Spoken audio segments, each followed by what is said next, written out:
할렐루야. 아마 이 자리에는 왕년에 편지 한 통은 다 받아본 기억이 있을 것입니다. 언제 여러분들이 최근에 편지를 받아보셨습니까?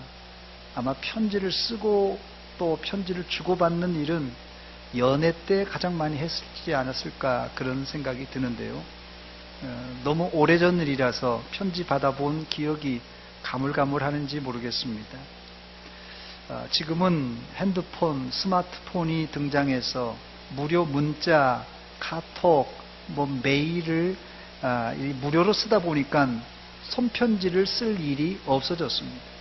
그러나 이 손편지의 좋은 점이 아직도 많은데, 편지는 말로 다 표현하지 못할 것을 차분하게 할 수 있어서 좋고, 더 나아가서는 상대방에게 평소에 하지 못할 밀도 있는 이야기를 할 수 있어서 좋습니다. 카톡이나 문자로 진지한 이야기를 하기에는 뭔가 좀 어색하지 않습니까? 그러나 편지는 무게감이 있고 진심을 담아서 자신의 생각을 보낼 수 있기 때문에 아직도 유용한 우리 커뮤니케이션 하는 도구라고 생각합니다. 그래서 우리 교회는 5월 한 달 동안 편지를 쓰자는 캠페인을 벌이고 있습니다. 편지를 누구에게라도 좋습니다. 한 통씩 써보시기 바랍니다. 저는 오늘 성경에서 사도 요한의 사랑 편지, 러브레터를 여러분에게 소개하길 원하는데, 가이오라는 사람에게 보낸 편지입니다. 본 서신은 예수님의 제자인 요한 사도가 주후 90년경에 에베소 교회 지도자 중에 한 사람이었던 가이오에게 보낸 편지가 바로 오늘 본문 요한 3서입니다. 첫 번째, 이 편지를 통하여서 요한 사도와 가이오의 관계를 우리가 짐작할 수 있습니다. 본문 1절 말씀 보니까 장로인 나는 사랑하는 가이오, 곧 내가 참으로 사랑하는 자에게 편지하노라, 이렇게 쓰고 있습니다. 1절을 읽어보니까 요한 사도와 이 가이오라는 사람의 관계가 보통 관계가 아니라는 것을 알 수 있습니다. 요한 사도는 가이오를 향하여서 사랑하는 가이오, 내가 참으로 사랑하는 자, 이런 말을 쓴 것을 볼 때 두 사람의 관계는 보통 관계가 아닙니다. 여러분들이 아무한테나 편지를 쓰면서 사랑하는 누구누구 이렇게 쓸 수 있습니까? 특히 이 남자들끼리 사랑한다는 표현을 쓰는 것은 우리나라 정서상 그리 쉬운 일이 아닙니다. 편지를 쓴다는 것은 편지를 쓰는 사람과 편지를 받는 사람이 최근에 자주 만나지 못하고 또 거리상 멀리 떨어져 있다는 것을 전제하는 말입니다. 물론 어제 만났어도 편지를 쓸 수 있습니다만은, 오늘 이 편지 내용으로 볼 때 이 자주 만나지 못하고 거리상으로도 멀리 떨어져 있기 때문에 편지를 쓴 것이에요. 인간관계라는 것이 과거의 좋은 관계, 과거에 사랑하는 관계, 과거에 좋아하는 관계였을지라도 시간이 지남에 따라 또 거리가 멀어짐에 따라 점점점 느슨해질 수가 있습니다. 그래서 요한 사도는 가이오에 대한 좋은 기억, 즉 사랑하는 기억을 더듬어서 그 사랑을 간직하고 더 나아가서는 그 사랑을 발전시키기 위해서 바로 이 요한 3서 편지를 쓰고 있습니다. 우리의 착각 중에 하나가, 특별히 남자분들, 저를 비롯한 남자들의 착각이 무엇입니까? 부부가 되면은 가까운 관계, 사랑하는 관계가 되고, 부모 자식 관계면 자동 가까운 관계, 사랑스러운 관계가 되고, 형제면 무조건 가까운 관계인 줄 아는 바로 착각입니다. 실제 부부관계, 부모 자식 관계, 형제 관계는 이 세상의 어떤 관계보다도 가장 친밀한 관계임에 틀림이 없습니다. 그러나 가까운 관계가 꼭 사랑스러운 관계는, 사랑하는 관계는 아니라는 것입니다. 여러분, 세상에서 가장 가깝다는 부부관계가 여러분 어떻습니까? 세상에서 가장 가까운 관계가 부부관계라는데, 과연 여러분들의 부부관계는 어떻습니까? 사랑이 넘치고 아직도 깨가 쏟아집니까? 예? 아, 옛날이요. 부모 자식 관계도 세상에서 가장 가까운 관계입니다.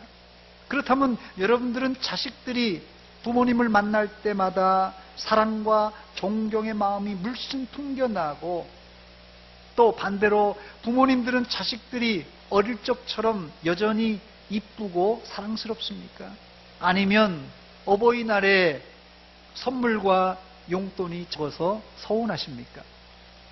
지금 우리 서문교회 성도들은 가족 이상으로 자주 만나는 그런 관계입니다. 넓은 의미에서 우리는 하나님의 가족들이고 또 식구들이에요. 그러나 우리의 관계가 하나님의 자녀로 설정되어 있지만, 실제로 지금 내 옆에 앉아있는 형제 자매가 그렇게 형제 자매로, 내 친형제 자매같이 느껴지냐는 것입니다. 즉, 관계만 엮여 있다고 다 되는 것이 아니라, 그 관계를 사랑스럽고 친밀한 관계로 만드는 것은 후천적인 노력이 필요한 것입니다. 부부관계, 부모자식 관계, 애인 관계도 저절로 사랑하고 또 존경하고 또 효도하는 관계가 되는 것이 아니라 후천적 노력이 필요한 그런 관계라는 것이에요. 후천적인 노력을 더 기울일 때 관계가 더 끈끈해지는 법입니다. 요한 사도는 가이오를 자주 만날 수 없게 되자 그 관계를 더 친밀하게 만들려고 뭘 써요? 지금 요한 3서 편지를 쓰고 있습니다. 혹시 여러분들 가운데서도 가족과의 관계가 좀 소홀하다면, 친구과의 관계가, 또 형제들의 관계가 좀 멀어진 느낌이 있다면 편지를 한번 써보시기 바랍니다. 편지가 의외로 여러분들이 생각하지 못했던 그런 좋은 관계로 인도할 수 있습니다. 두 번째, 그렇다면 가이오가 누구길래 사도 요한이 목회하던 현장에 수백 명의 성도들이 있었을 텐데 특별히 가이오에게 개인적인 편지를 보낸 것입니다. 가이오라는 이름은 당시 로마 시대의 흔한 이름이었다고 합니다. 성경에도 가이오라는 이름이 세 명이나 등장하는데, 첫 번째는 로마서 16장 23절, 고린도전서 1장 14절에 나오는 가이오로 바울 사도가 세례를 주고, 또한 데살로니가의 첫 감독이 되었던 고린도의 가이오라는 사람이 있습니다. 두 번째 가이오는 사도행전 19장 20절에 나오는 마게도니아 사람 가이오라는 사람이 또 나옵니다. 마지막 세 번째는 이게 사도행전 20장 4절에 나오는 가이오인데요. 바울 사도가 마지막 선교 여행을 갈 때 그때 함께 동행하여서 바울 사도와 드로아까지, 이 트로이까지 동행했던 더베 출신 가이오라는 사람이 있습니다. 주경학자들은 이 세 사람의 가이오 중에 더베 출신 가이오가 사도 요한과 가장 친분이 있는 가이오라고 추정합니다. 그 근거로 4세기경에 기록된 이 사도적 관행이라는 책에 보면 더베 출신 가이오가 나중에 요한 사도에 의해서 이 버가모라는 곳에 첫 감독으로 임명받게 됩니다. 이런 관계를 우리가 미루어 짐작해 볼 때 주경학자들은 더베 출신 가이오가 본서의 수신자일 가능성이 높다고 말합니다. 이 가이오라는 이름의 뜻은 기쁨, 환희라는 뜻을 가지고 있습니다. 사도 요한과 이 가이오의 관계가 사랑하는 관계라고 지금 말씀드렸는데, 이 당시 사도 요한은 상당히 나이가 많았을 때입니다. 이 당시 요한을 제외한 모든 사도들은 다 순교의 제물이 되어서 다 죽었어요. 그래서 유일하게 사도 중에는 요한 사도가 순교하지 않고 자연사하는 사도입니다. 요한 사도는 반모섬으로 유배 가기 직전에 이 에베소를 중심으로 목회를 했어요. 그렇다고 에베소 교회가 뭐 큰 대형 교회처럼 있는 것이 아니라 교인들은 많았지만 에베소 지역의 가정교회식으로 이쪽에도 저쪽에도 이 가정교회가 여러 군데 있어서 그 전체를 요한 공동체라 이렇게 우리가 보통 부릅니다. 그래서 에베소에 흩어져 있는 이 이 공동체 교회를 목회하고 있었습니다. 사도 요한이.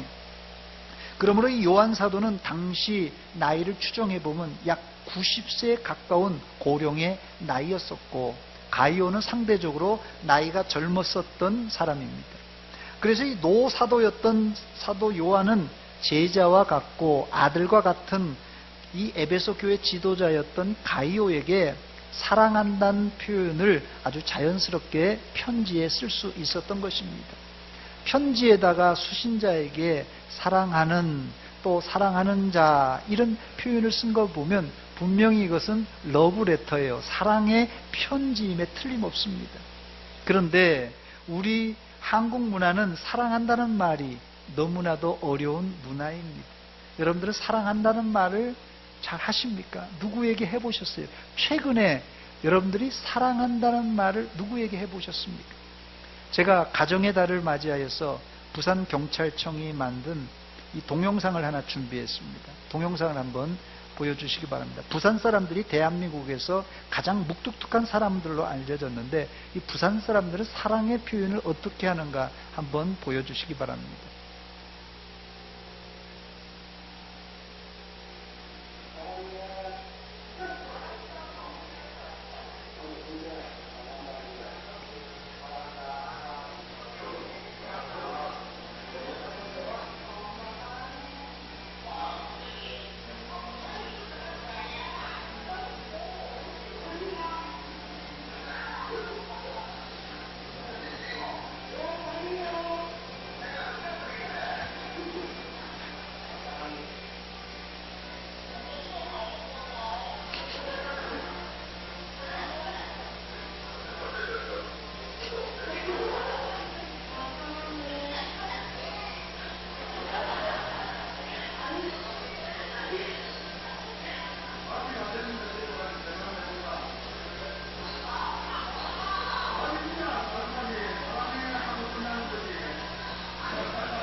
예, 가족끼리도 이 사랑한다는 말을 못하고 사는 우리들이 교회에서 갑자기 사람들을 만나면 사랑해, 이 말이 잘 나올 수 있겠습니까? 잘 안 나옵니다. 지난 5월 18일 센트럴 구역을 신방할 때입니다.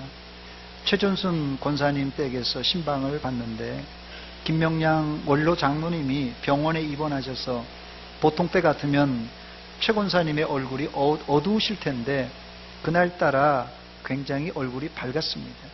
신방을 마치고 나중에 그 이유를 말씀하시는데, 전날 장로님 병원에 가셔서 장로님을 만났을 때 장로님이 권사님을 보시더니 딱 한마디 하시더랍니다. 사랑해, 사랑해. 권사님은 이 한마디를 듣고 아이들 말로 뿅 갔다고 합니다. 그래서 하루 종일 그 다음 날도 몸을 가누기도 힘들지만 싱글벙글 하셨다는 이야기입니다.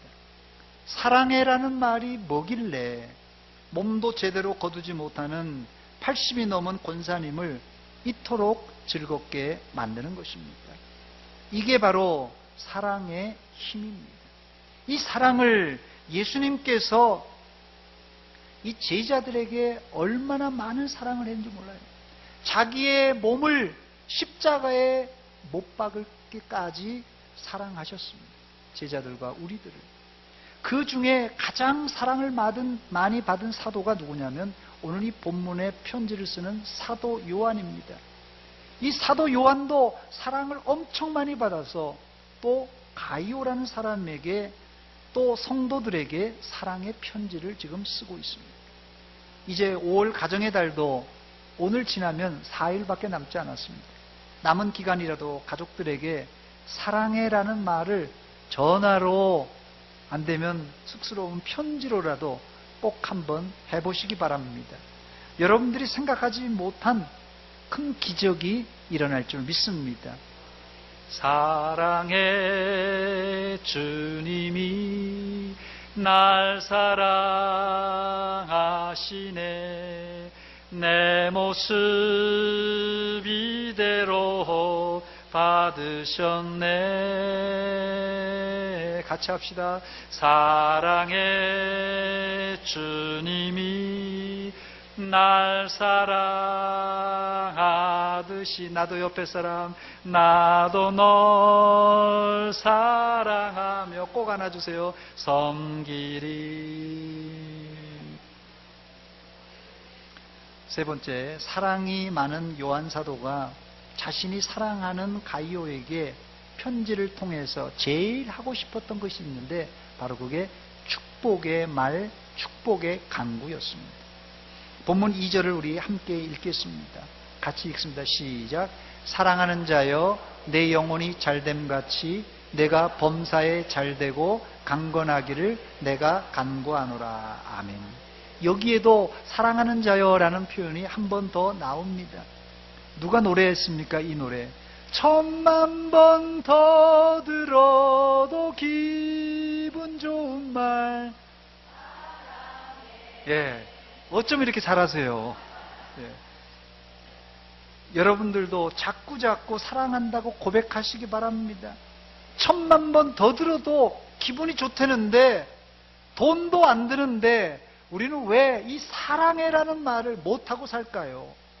왜 사랑한다는 말을 못할까요? 어려울 것 같아서 사지선다형 문제로 준비했습니다. 4가지 중에 하나를 선택하시기 바랍니다. 1번 부끄러워서, 2번 사랑 안 하니까, 3번 미워서, 4번 습관이 안 돼서. 1, 2, 3, 4번 중에 몇 번입니까? 4번이에요? 1번도 있습니까? 2번도 있어요? 제가 신방 가서요 깜짝 놀랐습니다. 이름만 대도 다 아시는 분들인데 저 혼자 들은 게 아니라 신방 배원들도 다 들었는데 미워 죽겠다는 거예요. 사랑이 안 가는 정도가 아니라 미워 죽겠다는 거예요. 남편을요, 하늘 같은 남편에게 어떻게 여자분이 그냥 미워 죽겠다는 그런 얘기를 하더라고요. 그래서 제가 충격을 받았는데 미워 죽겠다는 분은 회개하시고 아마 4번일 경우가 많을 것 같아요. 습관이 안 돼서 한국 사람들이 사랑해라는 말이 습관이 안 돼서 이게 잘 못하는 것 같은데 자꾸 한번 해보세요. 그때 내 마음속에도 사랑이 생기고 상대방에게도 사랑이 전달될 줄 믿습니다. 본문에서 이 사도 요한은 가이오에게 축복해 주길 원했는데 그 축복의 중심이 뭐라고요? 그것이 바로 내 영혼이 잘 되기를 원하는 거예요. 영혼이 잘 되기를 원한다고 그랬어요. 이 영혼이 잘 될 때 그때 그 다음에 범사가 잘 되고 강건하는 축복이 뒤따르게 되는 것입니다. 그렇다면 이 영혼이 잘 된다는 것이 무슨 뜻입니까? 이 잘 된다는 뜻의 헬라어는 이 유오도라는 단어입니다. 이 잘됨이라는 뜻이 유오도라는 뜻인데 유자는 헬라어에 항상 나오면 좋다라는 뜻이에요. 그 영어나 독일어나 이런 데도 유자를 다 따라서 다 좋은 겁니다. 영어 이름이나 이럴 때 유자가 나오는 건 다 좋다는 게 굿이에요, 굿. 그 다음에 이 호도스라는 말은 길이라는 뜻이고 혹은 여행이나 또 여정 이런 뜻입니다. 그래서 이것이 합성어가 돼서 앞날이 탄탄대로와 같다 혹은 좋은 길로 인도된다 이런 뜻이 바로 이 잘됨이라는 그런 뜻입니다. 저는 이 단어를 묵상하면서 시편 84편 5절에 나오는 마음의 시온의 대로를 연상하게 되었어요. 주께 힘을 얻고 그 마음에 시온의 대로가 있는 자는 복이 있나이다. 영혼이 잘 되지 않아서 그냥 속이 시끄러운 사람들이 있어요. 형통의 길이 아니라 막다른 골목처럼 꽉 막혀 있다면 그 사람은 아무리 이 육체가 건강하고 사업이 잘 된다고 할지라도 절대 행복할 수가 없습니다. 요한 사도의 축복처럼 여러분들의 영혼이 시온의 대로처럼 활짝 열려지시기를 주의 이름으로 축원합니다. 그때 자동적으로 범사가 잘 되고 강건한 축복을 받게 되는 것입니다. 네 번째, 사도 요한의 편지는 일종의 영적 피드백입니다. 요즘 이 피드백이라는 단어가 각종 분야에서 잘 사용되는데 사실 이 피드백이라는 단어는 원래 생명공학, 생명과학에서 나온 용어입니다. 어떤 원인에 의해 나타난 결과가 다시 원인으로 작동하여서 처음 원인이 있던 것이 결과가 되고 결과가 다시 또 원인으로 작동하여서 그 결과를 줄이든지 혹은 늘리든지 하는 자동 조절 원리가 피드백입니다. 이 영어의 이 feed는 먹이, 사료라는 뜻이에요. feed는 말. 그 다음에 이 back이란 말은 뒤, 후라는 뜻입니다. 사람이 음식을 먹은 후에 일어나는 반응이 뭐라고요? 피드백입니다. 피드백. 즉, 이 피드백이란 사람이 음식을 먹을 때 어떻게 됩니까? 자동적으로 침샘에서 침이 흘러나오고 또 위에 음식이 도착하면 위장에서 위액을 이렇게 분비해서 소화가 잘 되게 만듭니다. 그런데 이제 그것이 한정없이 나오면 안 되잖아요. 침이 질질질 흘리면 안 되잖아요. 그래서 음식이 적당하게 잘 혼합이 되면 침샘에서 침을 그만 나오게끔 또 위 속에서 위액이 그만 나오게끔 이제 신호를 보냅니다. 즉 피드백이란 무엇이냐? 인체 안의 자동 조절 시스템입니다. 이것을 영적인 부분에서 제가 쓰고 싶은데요. 사람들이 설교를 듣고 말씀을 읽고 영적 양식을 먹었으니 거기에 침샘에서 반응하듯이 위액에서 반응하듯이 이 반응을 해야 될 것이 아닙니까? 그럼 전혀 반응이 없다면 이 피드백이 망가진 사람입니다. 만약에 전혀 성경 말씀을 설교를 들었는데 또 성경을 읽었는데 전혀 이런 피드백이 일어나지 않는다. 만약 이렇게 성도들이 된다면 설교를 한 사람이 피드백을 해봐야 돼요. 내 설교가 문제가 있지 않을까? 설교자가 먼저 피드백을 해야 됩니다. 또한 듣는 사람이 내가 설교를 들어도 전혀 감동, 감화가 없다. 혹시 내 안에 이 피드백이 안 되는 원인이 무엇인가? 이것이 문제점을 이제 확인하는데 영적으로 말씀을 받지 못하는 이유는 마음밭이 더러워서 그래요. 마음밭이 정리가 안 돼서 그래요. 이걸 성경은 죄라고 말합니다. 내 안에 죄가 없는가? 이걸 체크하는 게 영적 피드백입니다. 이런 피드백을 잘할 때 거기에 이제 그 다음에 말씀이 떨어질 때 말씀의 스파크가 튀어서 은혜를 받고 또 신앙이 성장이 잘 이루어지는 것이에요. 사도 요한은 영적 피드백을 잘했던 사람입니다. 그래서 이 영적 피드백의 원리를 특별히 이 하나님의 말씀에서 찾고 있어요. 본문 3절 말씀 보니까 형제들이 와서 내게 있는 진리를 증언하되 내가 진리 안에서 행한다 하니 내가 심히 기뻐하노라 그랬어요. 가이오가 앞서 말씀드렸듯이 이 더베오 가이오라면 가이오는 먼저는 바울 사도를 만났어요. 선교 여행 가운데서 바울 사도를 만나서 바울에게 가르침을 받은 사람입니다. 먼저는. 그리고 에베소에 도착해서는 그 다음부터는 사도 요한에게 가르침을 받은 사람이에요. 두 사도에게 가르침을 받은 가이오의 인생이 180도로 바뀌었습니다. 즉 하나님의 말씀에 순종하며 사는 사람이 된 것이에요. 이렇게 가이오가 전하고 완전히 바뀌자 주변 사람들이 놀라는 거예요. 전에는 안 그랬는데 이 사람이 예수 믿고 나서, 이 사람이 하나님의 말씀을 듣고 나서 이제 점점점 변하더라, 이런 소문이 생긴 거예요. 그러면서 가이오를 사람들이 칭찬을 합니다. 그 소문을 누가 들었다고요? 오늘 이 편지를 쓰는 사도 요한도 들었던 것입니다. 이게 바로 영적 피드백입니다.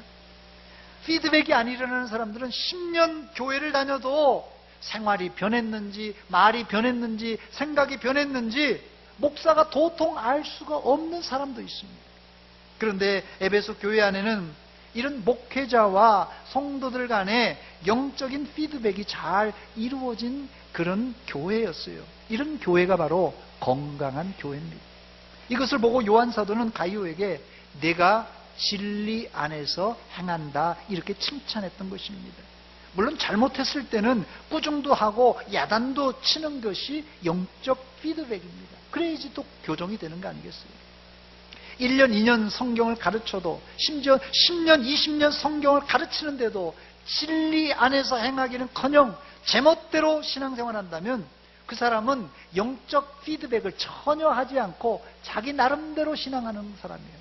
뭐 사람 얘기 듣지도 않고 자기 마음대로 하는 사람이에요. 이런 사람들은 거울을 보고 자기 얼굴에 뭐가 묻었어도 별로 신경 안 쓰는 사람이에요. 거울을 봤으면 머리가 헝클어졌으면 빗으로 잘 빗으면 되고, 얼굴에 검정이 묻었으면 세수해서 깨끗이 씻으면 됩니다. 이게 피드백하는 거예요.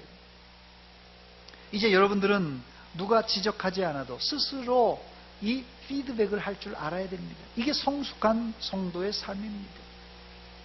그런데 10년을 예수 믿어도 진리 안에서가 아니라 제멋대로 산다면 그 사람은 영적 거울에 자신의 영혼을 비춰보지 않는, 좀 죄송한 말입니다만, 영적 푼수들이 있어요. 여러분 주변에 이런 사람이 있는지 모르겠는데 영적 푼수들이 있어요. 자기 얼굴에 영적으로 더럽혀지는데도 그것도 모르고 푼수처럼 그냥 뭐 얘기만 하는 사람도 있어요. 그런데 여기 본문의 요한 사도는 가이오에게 긍정적인 칭찬 피드백을 편지로 보내고 있습니다. 본문 4절입니다. 내가 내 자녀들이 진리 안에서 행한다 함을 듣는 것보다 더 기쁜 일이 없도다 그랬어요. 요한 사도의 가장 큰 바람은 성도들이 진리 안에서, 말씀 안에서 행하는 것입니다. 어떤 사람은 처음 예수 믿는데도 목사가 시키는 대로 그대로 순종하는 사람이 있어요. 이런 사람은 믿음의 수준이 시간이 지남에 따라 쑥쑥쑥 잘 큽니다. 그런데 어떤 사람은 징그럽게, 정말 징그럽게 목사 말을 안 듣고 청개구리처럼 반대로 하는 사람이 있어요. 이런 사람은 신앙생활을 그냥 자기 멋대로 하는 사람이에요. 신앙생활은 뭔지 아세요? 신앙생활에 제가 정의를 내립니다. 신앙생활은 사도 요한의 정의처럼 진리 안에서 행하는 것이에요.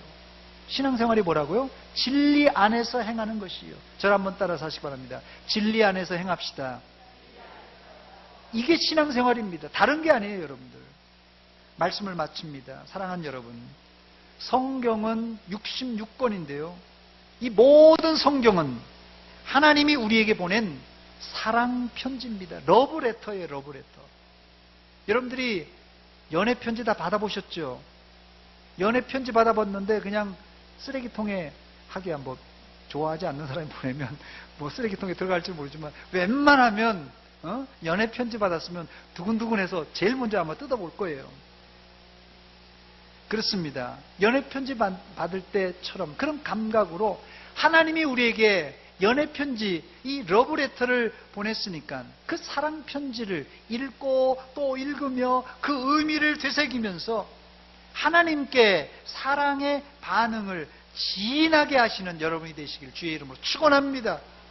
하나님은 여러분들의 반응을 기다리십니다. 이게 뭐라고요? 피드백입니다. 영적인 피드백. 하나님께서 연애 편지를 보냈는데 저도 하나님 사랑해요, 사랑의 편지를 하나님 전상서 하면서 편지를 쓸 수도 있고, 또한 또 하나님에게 내가 하나님 사랑합니다 기도하며 고백할 수도 있고, 또한 내 삶 속에서 하나님 사랑하는 마음으로 사랑의 행동을 할 수 있습니다.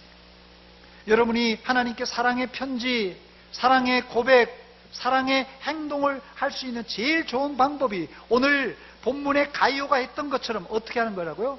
하나님의 말씀, 진리 가운데, 진리 안에서 행하는 일입니다. 본문 4절을 우리 한 목소리로 같이 읽겠습니다. 시작. 내가 내 자녀들이 진리 안에서 행한다함을 듣는 것보다 더 기쁜 일이 없도다. 여러분들은 진리 안에서, 하나님 말씀 안에서, 예수 안에서 행하시기를 주의 이름으로 축원합니다. 기도하겠습니다. 이 시간 기도할 때 하나님, 사랑해라는 말이 너무나도 간단한데 가족들에게 내가 왜 이 말을 못하고 살았습니까? 사랑한다는 말을 주님이 듣고 싶은데 왜 내가 하나님께 사랑의 고백을 못했습니까? 사랑의 고백을 못했던 잘못을 회개하며 기도합시다. 이제 주님을 뜨겁게 사랑하겠습니다. 이제 그 뜻으로 진리 안에서, 말씀 안에서 행하겠습니다. 이 시간 회개하면서 같이 기도하겠습니다. 하나님 아버지, 아버지, 아버지,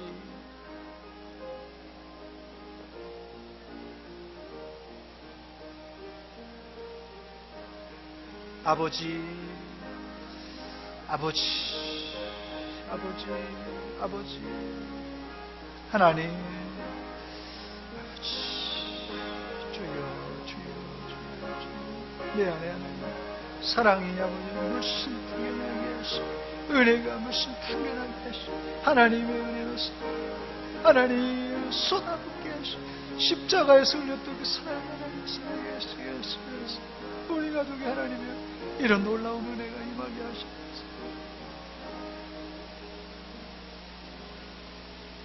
하나님 아버지, 은혜와 사랑 감사드립니다.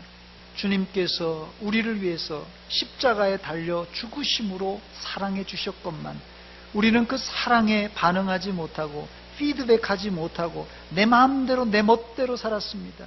이제부터는 그 엄청난 사랑을 실천하며 살게 하시되 말로 우리 가족들에게, 우리 이웃들에게, 친구들에게, 성도들에게 사랑한다 고백하게 하시고 하나님을 향하여 사랑한다 고백하며 살게 하여 주시옵소서. 또한 이제는 내 마음대로가 아니라 진리 안에서 행하게 하시고 말씀 안에서, 주 안에서 행동하는 신실한 성도들 되게 하여 주시옵소서. 예수님의 이름으로 기도하옵나이다. 아멘.